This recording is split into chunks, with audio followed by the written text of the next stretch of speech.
Hey, what's going on, everybody? My name is Shavi Zane, and I'm coming on to have a quick discussion with you all about preserving the energy of compassionate and empathetic beings.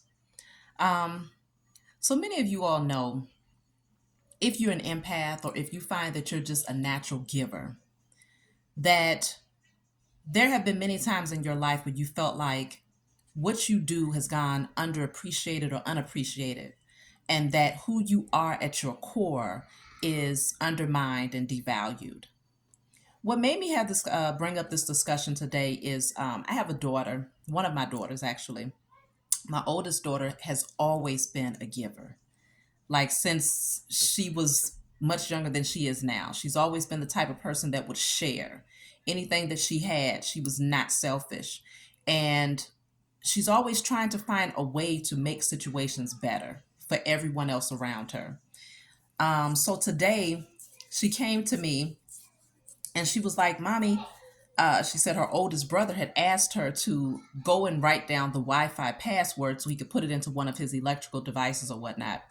And she didn't know which one was the password. So she said she sat down and wrote down everything that was on the Wi-Fi box. She brought it to me on a notepad. She said, "Mommy, my hand hurts. I wrote everything down because I didn't want to get it wrong. So I could make sure that my brother had um, the password correct." So she took it to her brother, and I heard complete silence. I was listening out because I wanted to see if he would at least acknowledge what she had done and say thank you. He didn't. And I know he meant well, but he didn't say thank you. And so I said it, I called out to him. I said, "Hey, make sure you tell your sister thank you." So he kind of reluctantly said it, "Thank you." And so I had a quick little discussion with my daughter afterwards, and I told her, like, "You're a very sweet person. You're very compassionate. That's in your nature to be that way." And I told her, "Don't change." But I said, what she does want to be careful with is making sure that she doesn't overgive of herself. And that whenever she does for people, let them know if they don't say thank you, let them know that you would appreciate their gratitude. And of course, I had to tell her, what is gratitude all about or whatnot. But she said she understood what I was saying to her. But I pretty much told her, don't overgive of yourself. If you find that you're doing things for people and they don't show appreciation, they don't say thank you, they don't acknowledge the amount of effort that you put in to make their life easier, then don't do it. Start pulling back. Okay. So it made me come forward with this message because she takes after me in so many ways. That's how I've always been, okay? The type of person that wanted to give. And it doesn't mean that I was always shelling out my checks and things like that, but wherever I could give, I did give. Even if it was an encouraging word or a listening ear, giving of my time, my energy. That's how I've always been, but I never had anyone around me to say, "Hey, make sure that the energy is reciprocal. Make sure that you don't overgive of yourself and that you don't over nurture other people. Make sure that you don't get depleted in the process of being who you are as that genuine, compassionate being." And the fact of the matter is, the world that has been created prior to those of us awakening, the world that has been created consisted of a lot of people who would never tell an empathetic, compassionate being to not overgive of their energy. Why? Because they would likely benefit from receiving from that person who is completely oblivious or so much of a giver that they don't want to say anything. Because you have those moments where it's like you do for people and you give and you give and you give of yourself, and you know that they're not reciprocating. You know that they're not saying thank you. You wish that they would say thank you, but some part of you feels like, okay, well, if I demand that they say thank you, or if I request that they at least show acknowledgement of what I'm doing, then maybe that's me being disingenuous. You start to question yourself about why you're even anticipating receiving anything in return, because that's just how much of a giver you are, that you won't even request a thank you. But as you awaken, you begin to realize that you value too. You matter too. How you feel What you give to others, that genuine nature that you have, is extremely valuable. Not only is it valuable, but it's rare.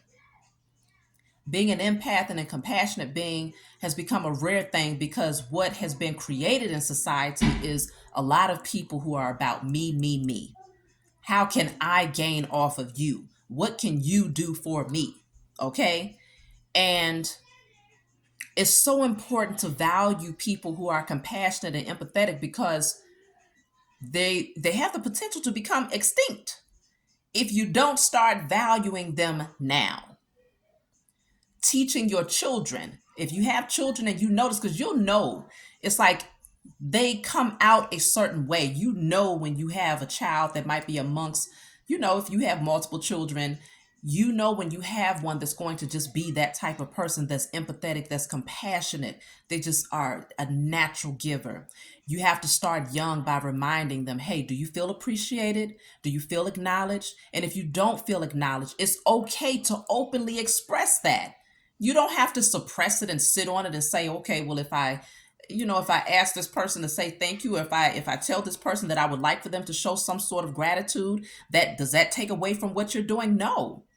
It's you requesting that the energy be exchanged equally, because it may not even be equal in the sense that, okay, I give you $300 and I expect for you to later on give me $300. No.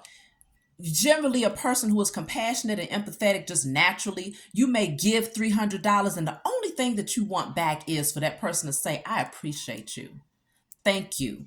I acknowledge who you are. I acknowledge the heart that you have, and genuinely, I appreciate it. That gratitude is enough. It's worth everything. Now, obviously, that don't mean that you go around and you just shelling out money all the time, and the only thing you need is a thank you in return. And while you sitting over there, you ain't got nothing. Them same people are looking past, like they ain't even thinking about the fact that you sitting in a hole, while they're doing well, even though you've given, given, given. No, I'm not talking about that type of situation, but I'm talking about just from the smallest thing to the biggest thing. We have to be more diligent in understanding the energy of reciprocation. That's how you keep positive karma flowing, when you acknowledge things that people do. That's why, and I appreciate every last one of you that support my channel, that get readings from me, that orders my cards, that leave messages and likes on my channel to let me know that what I'm doing is in fact impacting you in a way, expressing your gratitude. That is the true exchange of energy. Too often you have situations where people just, they pull and they siphon and they drain and they take and they take and they take, and it doesn't even dawn on them that they should be giving something back. But not just something, but a genuine return of energy. There's too many people out here that are entitled, that believe that the world owes them something. And so the moment you have someone do something, you might do something nice for a person, they won't even utter a thank you. But you might watch them go and talk to their boss. Their boss can give them a mug for being, let's just say they get a mug for being, on time every day for 10 years. And their boss comes and honors them with a book bag, with a mug, a free pen, a toothbrush, toothpaste, and a washcloth, right? Because they want to make sure you get there on time. So they're going to make sure you got the perfect package deal for your 10 years of being a diligent servant. That person that receives it, you best believe they will say thank you. Even if it's not what the hell they want, they're going to say thank you, because they put that person in a certain category. So they'll say thank you with no problem to certain people. That's how you know it's in them to know how to say thank you. But when it comes to you, when it comes to certain people who they just assume is just always going to be there, they're always just going to be giving, they won't open up their mouth and form. They won't form the letters. The th won't even come out. And so if you feel like you get to that place, if you are that person that's a compassionate being or an empathetic being, and you feel like you get to that place where you've given and given and given, and dang, you just get no reciprocation, you get no acknowledgement in return, it's time that you start preserving your energy and giving more to yourself.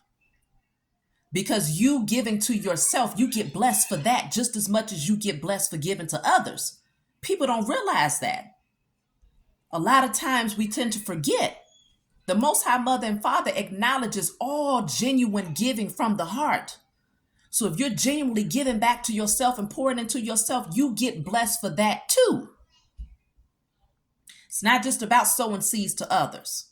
You got to sow just as much to yourself so that your harvest is in an overflow, so that when you do get ready to give to others, you never feel depleted.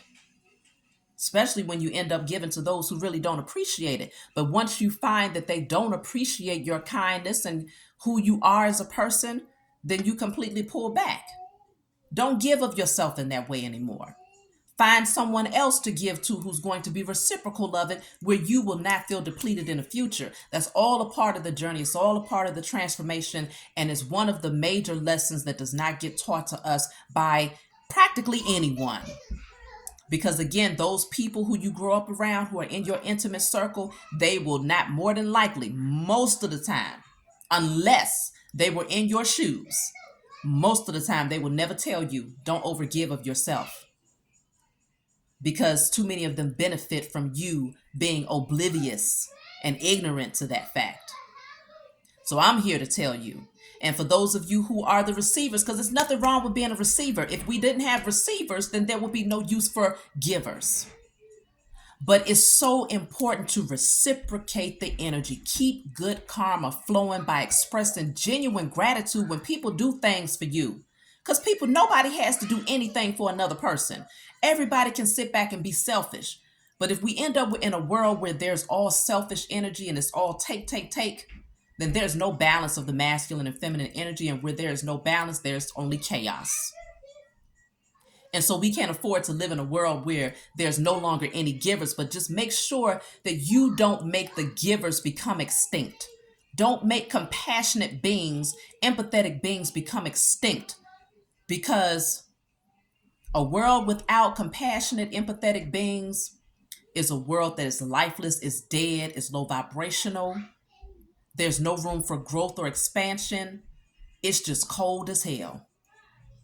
And so this world can't afford to be without people like us. And so it's very important. And another thing too is one of the reasons why you want to make sure that things are reciprocal, if you are a giver, is that you don't want to get to the point where your heart becomes where it wax cold. You see what I'm saying? You don't want to get to the point where your heart grows cold because you've given so much of yourself and you felt so depleted, so unappreciated, so undervalued that you said, you know what, I will never give again. Now I'm just going to be selfish. It's all about me. Don't let people get you to that place. This is why it's important to start checking the situation right there in it, while it's in the open. You notice you have that one person that's always asking, but never reciprocal in any way. Cut them off respectfully. Hey, let's backtrack. Let's look at history. Let's look at patterns. I've noticed this and I'm no longer comfortable with it. And so for that reason, I now withdraw. I feel like I have extended my stay. That time has expired in terms of me giving to you. And so I'm going to take a back seat. And you have the opportunity to now reciprocate the energy, not necessarily in the form of how I gave it, but in whatever way you can genuinely return it. But I am done being the giver in your life specifically. There's nothing wrong with that. It does not make you less of a person. It does not make you less compassionate. It does not make you less empathetic. It makes you more of a person who establishes your value, and you expect that others will respect your value. That's all it is. So that's my message. I hope it resonates. If it does, please be sure to like and subscribe. Leave a comment below if you find that you have ever been in that position. And if it did make you grow cold, or did you withdraw your energy and start giving in another direction? Did you start to pour more into yourself? Where are you at if you are one of those people who are a giver? And if you're a receiver, how do you receive this message? Has it made you see something differently? Has it awakened you so that you can understand that reciprocating energy brings you good karma as well? People that are naturally compassionate and natural givers We don't require a whole lot, just genuine gratitude. Not that fake stuff, because we can pick up on that too, because we're empaths. Genuine gratitude. And that's enough for us to know that we've put in our work, we've done our job, and the energy has now been reciprocated. It warms our heart to know that you genuinely appreciate what we have to bring. So that's my message for you all. I love you. I'll talk to you all next time.